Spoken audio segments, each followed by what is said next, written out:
In today's lesson, we will talk about advanced shot selection, position play, and problem solving. And you can win a brand new cue and many more things. Here's today's schedule. First, we're going to talk about reaching 100,000 subscribers on YouTube. Then I'm introducing all the different prizes you can win. Afterwards, I'm explaining real quick how you can participate. And then we're starting with today's lesson.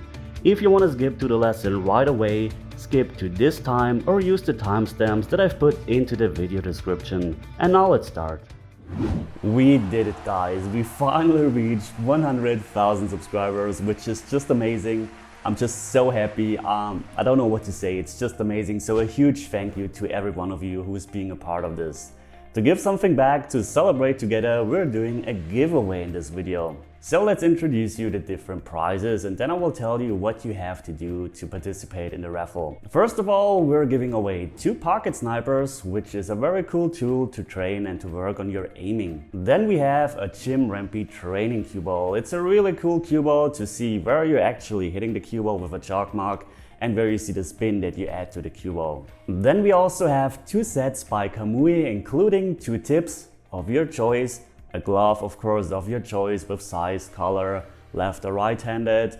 Then we also have a Kamui jog, a Kamui patch, a cleaning shaft tool, and this thing that you put on your cue so that you have a mechanical bridge. I don't know the name, to be honest, and I don't know if there even is a name for that. At least in Germany, there is no name for that. The next prize is a brand new set of Aramouth pool balls of your choice again. I, for example, using Aramouth Black currently, but you can choose whatever you want. And I also promised to give away a cue, so today we're giving away a brand new Players POX break and jump cue that comes with 4 pieces.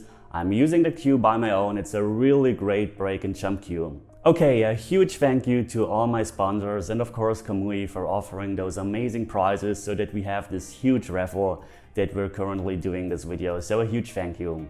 So what do you have to do to participate in the raffle? Well, first of all, of course you need to be a subscriber and have the bell notification on. Then all you have to do is to like this video and leave a comment. So that's basically all you have to do, and as you see, it's not that much. And in 1 month from now, I will announce the winner in another video that will be uploaded on my channel. Okay guys, thank you again so much for being a part of this, for being a subscriber, for supporting me, whatever you're doing.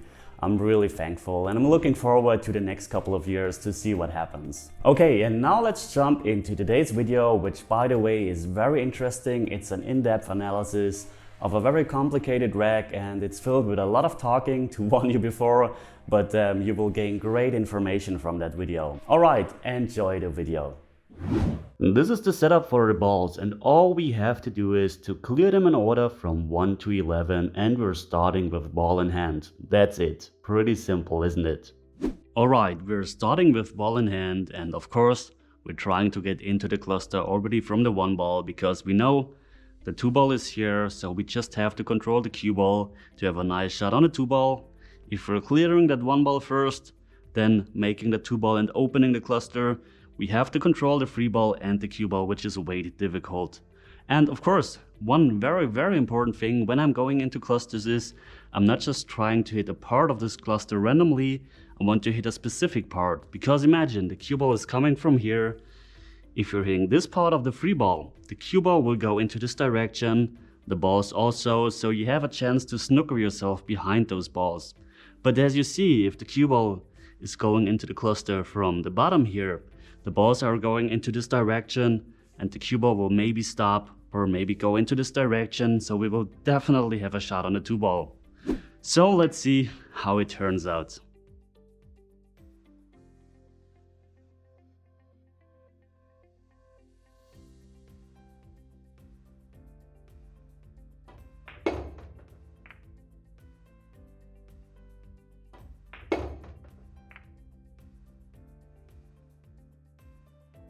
And as you saw, it turned out perfectly and we have a very nice shot on the 3 ball. Okay, let's see what we can do. I think going into the cluster from 2 ball already is way too difficult because the direct path is blocked by those 2 balls and going here around is way too difficult. If I don't hit the cluster, the cue ball is going wild ending somewhere here, so that's way too difficult. So I think we have to use another plan. And let's see if we can do something from the free ball. Well, I think what we could do, obviously, is to get this position where we can draw into the cluster and where we have a nice chance to have the 4-ball into this pocket again. This is a possibility, but we have to get a long way with the cue ball. Maybe also from here would be possible to follow the ball, go into the cluster. The advantage is that we don't have to travel that much with the cue ball. So I think those are the two best options. Of course, there are more, but we're not going deeper into that. If we're trying to get into the cluster from the 4-ball, I think it's a bit too difficult, and I want to get rid of this problem as soon as possible. Because if I'm trying to get on the 4-ball and I don't get the perfect position, I just have the 5, I have one chance left, and I don't want to open the cluster from the 5. I want to do it before I have to play the 5, because of the same problem we had at the beginning.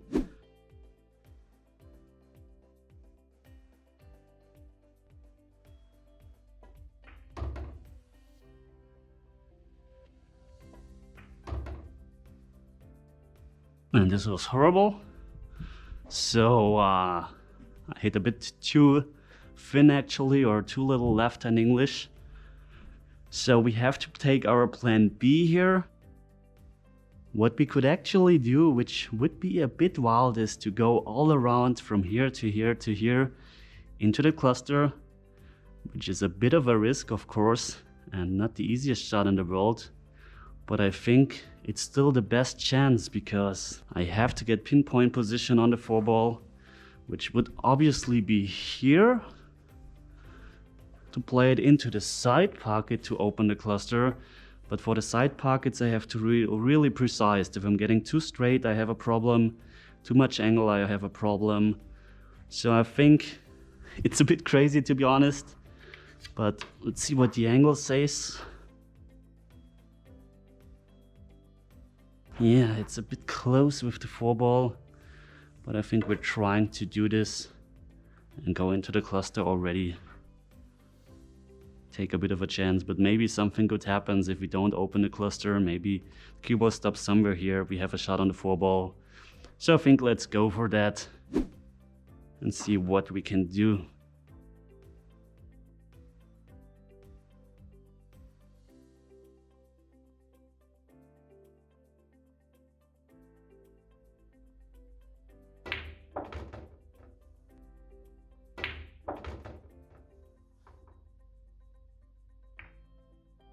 And this turned out pretty nice.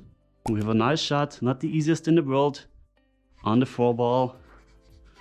And we have now 5 open balls, so I try to get in line and open this cluster as soon as possible, which is not the easiest task in the world, but we will see how far we can get. So first I have to concentrate on getting online. That means I'm playing the 4-ball in, trying to get somewhere here to have a nice shot on the 5-ball.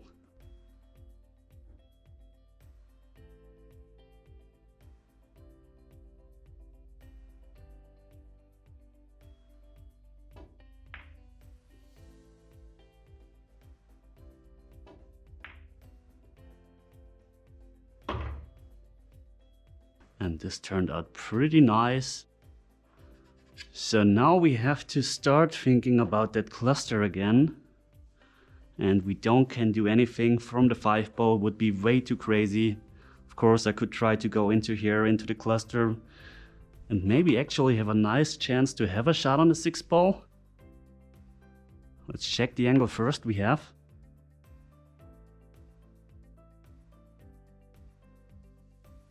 So this would definitely be possible to go into here and into here. And I think if I miss the ball, I'm going this path, I have a shot on a 6-ball. If I'm going into here, towards here, I have a shot. If I'm going into this side, I maybe risk a bit. So we have to evaluate our other options first. So if you're trying to get on a 6-ball and open from that 7-ball, could be possible actually, because we can use the tangent line to perfectly go into here. So now this is a big decision I have to make. I would love to actually open it already, but it's a really tough decision, as you see. I think I'm going for that 7 ball to open the cluster. It's not that wild, and I actually can get a nice shot on the 6 ball. Have just a tiny bit of a draw on that 6 ball to get on that 7 ball, and from there open the cluster. So I think that's what we're going to do. Hopefully I don't regret it. So now I want to check which angle I want to have, and this is the angle. I don't want to be on this side because this brings me to the wrong side of the 7 ball. So if I want to be on this side to draw towards here. So basically I would love to have that position on the 7 ball where the cue ball is just now. But yeah, we will see what happens. I'm really curious to see if I can achieve to complete this rack.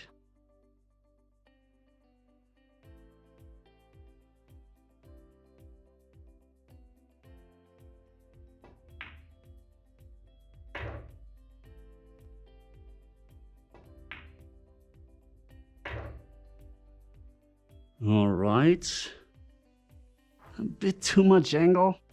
Yeah, a bit too much angle, but it's still possible to draw the cue ball towards here. Don't want to get too far out. Just want to end right about here to have our plan where we go into that 9, 10, 11.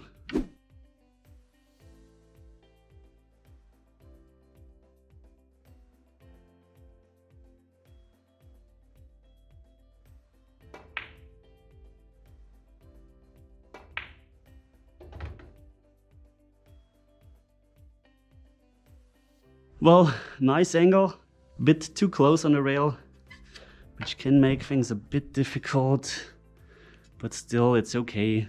So let's see, I'm going to use the tangent line.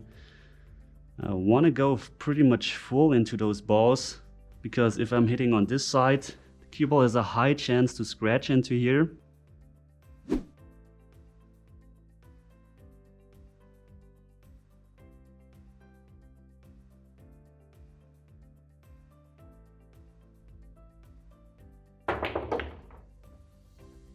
Phew, that was dangerous.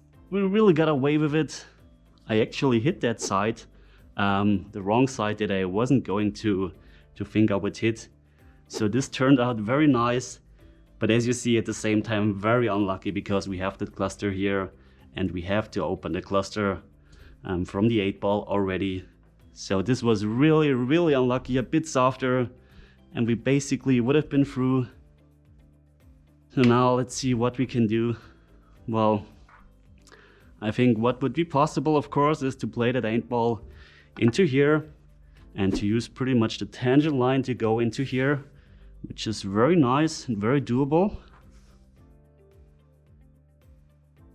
The shot itself gets a bit more difficult, but the other option would be, let's see, yeah, to go into here with right spin, go towards here, and have that, yeah, a nice hit on a 9 ball. But I think this is way too difficult. I'm trying to make that 8 ball go into the cluster. And I think if I'm hitting this part of the 9 ball, the 9 ball maybe goes into the rail, into the 11 ball. The 11 ball goes out of the way. 9 ball should maybe move towards this pocket. The cue ball should go towards here. It's very theoretical. You can never predict 100%, but that's what I'm trying to do. I'm not trying to hit the 11 ball because then cue ball goes towards here. So if so, we're trying to hit the 9 ball. So let's see, one more difficult shot and then we're maybe through. I would really love to run this rack now because it wasn't very easy.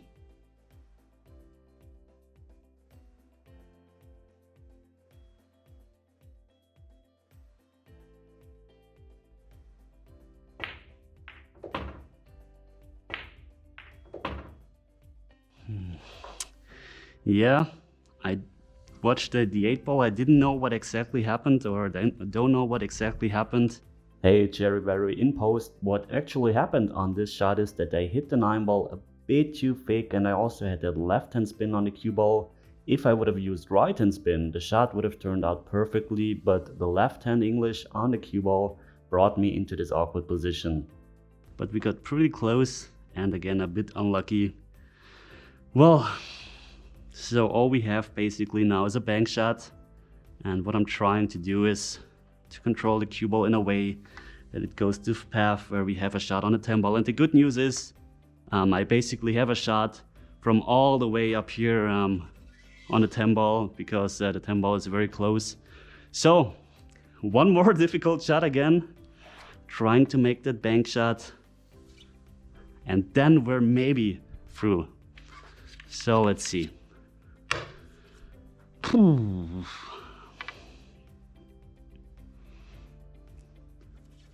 By the way, I think I'm going to do a video on bank shots very soon, because a lot of people were asking, but I'm not going into the detail here.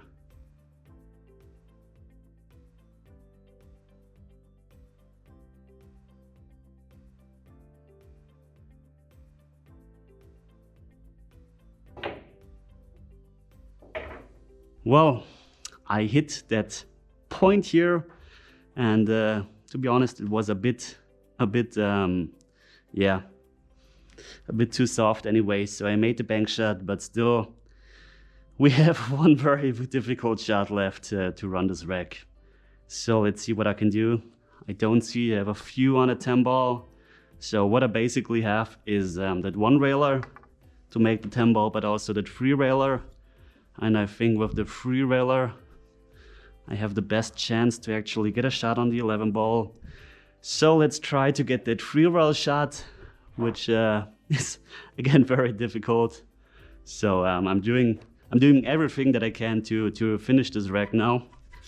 So let's calculate real quick. By the way, for this specific shot, I have a video. I will put the link in the video description.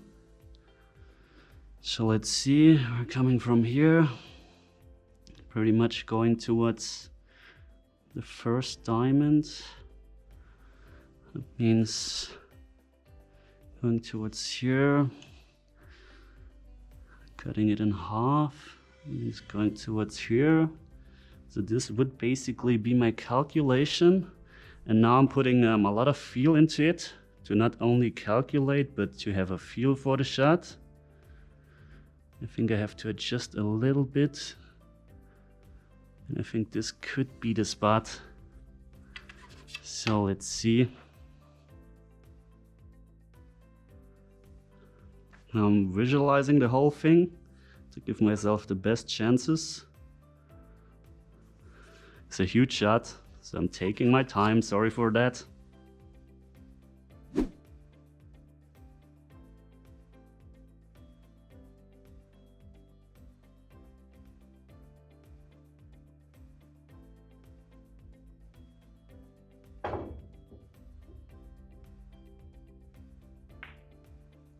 So close, so close. Sorry guys. I would have loved to run this rack. It was really close. But unluckily, we didn't finish it. But I think, yeah, this was a very good exercise in planning, in opening clusters, in going the right patterns, and evaluating your chances, your percentages. I'm really sad that I didn't make this 10 ball, because it would be an amazing run, to be honest. But nevertheless, I think it was a good lesson. And now to the outro.